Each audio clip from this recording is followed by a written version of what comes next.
तो हाँ भाई लोग, तैयार हो जाइए फिर से एक और नया धमाका सॉन्ग सुनने के लिए। हम बात कर रहे हैं भोजपुरी की ट्रेंडिंग क्वीन शिल्पी राज के बारे में।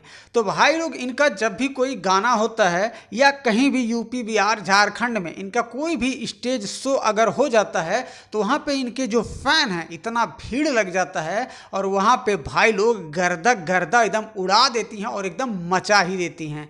तो बहुत सारे ऐसे गाने भोजपुरी इंडस्ट्री में इन्होंने दिया है कि गाना भाई लोग एकदम ट्रेंडिंग में चलता है।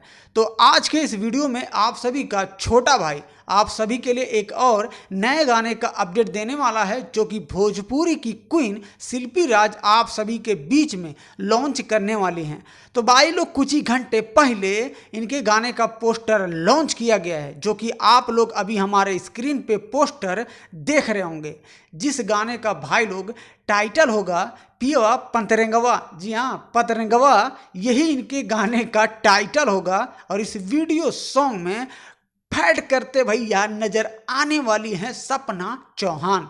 जी हाँ, इस वीडियो के डायरेक्टर हैं लक्की विश्वकर्मा जी, म्यूजिक देने वाले हैं प्रियांशु भाई और इस गाने के लेखक यानी कि राइटर हैं अमित प्रेमी जी। भाई लोग, इस गाने को 22 जून यानी कि कल के डेट में सुबह 6 बजे लॉन्च किया जा रहा है। पार म्यूजिक यूट्यूब चैनल है, उसी पर पियवा पंतरंगवा इस गाने को लॉन्च किया जाएगा। तो आप लोग हमेशा ऐसे बने रहिएगा और वीडियो पसंद आए तो वीडियो को लाइक जरूर कर दीजिएगा। और चैनल पे भैया अगर आप नए हैं तो सब्सक्राइब करके बेल आइकन घंटी को बजा दीजिएगा।